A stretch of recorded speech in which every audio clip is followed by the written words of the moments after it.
নমস্কার বন্ধুরা, আশা করি সবাই ভালো আছো, সুস্থ আছো।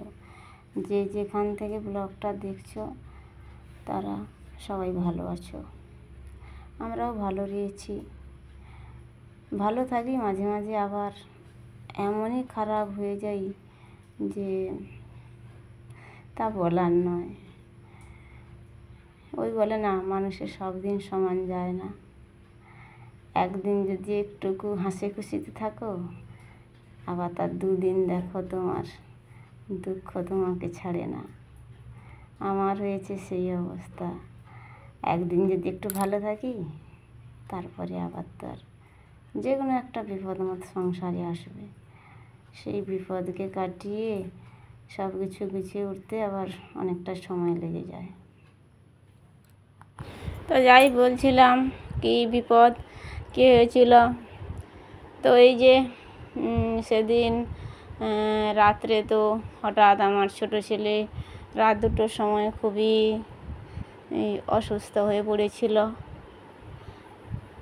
তো সবই আমার জন্য হয়।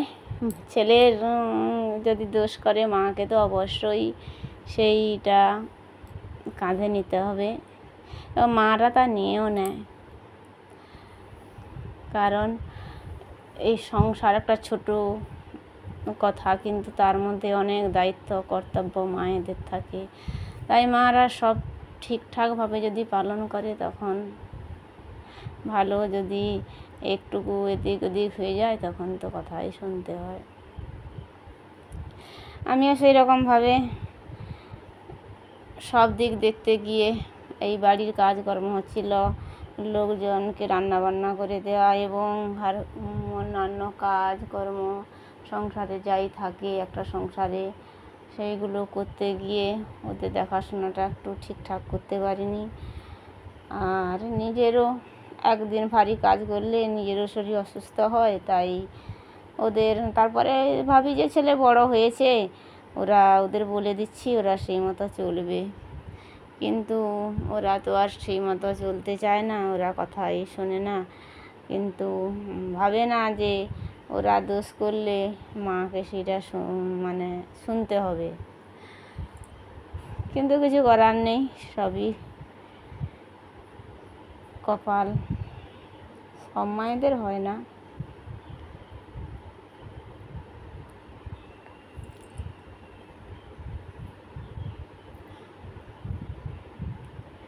সংসারে ঠিকঠাক মতো কাজকর্ম করলে আর সংসারে সবার প্রতি দায়িত্ব কর্তব্যগুলো পালন করলে আর এই রকম রাত জেগে বসতে হয় না। তো যাই হোক, মোটামুটি ভগবানের কাছে প্রার্থনাই করতে হয়, যাই হোক, যে যতই দুঃখ কষ্ট দাও সব যেন পার করে বেরিয়ে আসতে পারি, সেই আশীর্বাদই ভগবানের কাছে সবসময় চাই। এবং বেরিয়েও আসি, জানি এই রকম যে বিপদ দেয় ভগবানই তো দেয়, আবার সেই ভগবানই রক্ষা করবে। তো তাই ভরসা। তো আমাদের এই যে কদিন ধরে শুধু এই তুলসী মঞ্চের কাজ হচ্ছে।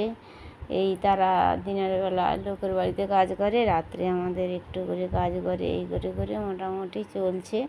দেখা যাক কবে তুলসী মন্দিরে কাজটা শেষ হয়। আর এই স্টাইল বসাতে একজন আসবে বলে সে এখনও আসেনি, স্টাইল নিয়ে এসে পড়ে আছে। তো যাই বলছিলাম, ছোটো বাচ্চাটা তো আমারই মতো হয়েছে, একটুকু দুর্বল, আর খাওয়া দাওয়া ঠিক মতো করতেও চায় না। এই খাইয়ে দেওয়া সব সময় সম্ভব হয় না। যখন অসুস্থ হয় তখন আবার সময় করে খাইয়ে দিই, নিজের খাওয়া যখন হোক যা হোক বাচ্চাকে খাইয়ে দিই।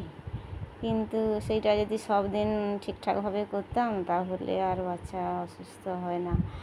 এই মাসেখানে ছেলেটা শুধু হঠাৎ হঠাৎ করে অসুস্থ হয়ে যাচ্ছে। আর কি করবো, এদিকে ওকে একটু বড় বাইরে ডাক্তারের কাছেও নিয়ে যেতে হবে, সময়ও হয়ে উঠছে না। সংসারে শুধু এর অসুখ তো তার অসুখ এরকম লেগেই আছে। তো তারপরে ওদের পড়াশোনা, এর পরীক্ষা তার পরীক্ষা এসব করে আর বেরোনোই যাচ্ছে না। তারপরে এ কাজ ও কাজ সংসারে লেগেই আছে। সংসার মানে শুনতে একটা ছোট্ট কথা, কিন্তু সেখানে এতই কাজকর্ম, এতই দায়িত্ব কর্তব্য রয়েছে, মানে তা বলার নয়। একদিন যদি ঠিকঠাকভাবে না সংসারে কাজ করো, পরের দিন অগোছালো হয়ে চারদিকে এমন এলোমেলো হয়ে যাবে যে তুমি কোনটা করবে কোনটা না করবে খুঁজেই পাবে না। তো সেটা সবার সংসারে হয় না। আমার সংসার একদম নড়বড় হয়ে গেছে। দুজন মানুষই দুরকমভাবে অসুস্থ। যাই হোক, শঙ্কর বাবা চেষ্টা করে মোটামুটি প্রাণপণে সংসারটাকে ঠিকঠাকভাবে চালানোর। বাইরে যেমন টাকা ইনকাম করতে যায়, বাড়িতে এসেও তার দায়িত্ব কর্তব্য পালন করে, সব ঠিকঠাক করে। আমি ঠিকঠাকভাবে করতে পারি না, এই শরীর কুলায় না। যখন পারি তখন একটু করি, এই করেই চলে যাচ্ছে। যাক, কতদিন এই করে যায়। তো তাই ভিডিও ঠিকঠাক মতো দিতে পারছি না সময় মতো। তো চেষ্টা করব একদিন ছাড়া একদিন ব্লগ দিতে, এবং সেটা টাইমের মধ্যে ছাড়ার চেষ্টা করব একই টাইমে। তো ভিডিওটা আজকের আর বেশি বড় করলাম না, এই পর্যন্ত। হয়তো আবেগের বশে কিছু কথা বলে ফেললাম, তার জন্য বন্ধুরা ক্ষমা চাইছি। ভালো লাগলে লাইক দেবেন, পাশে থাকবেন।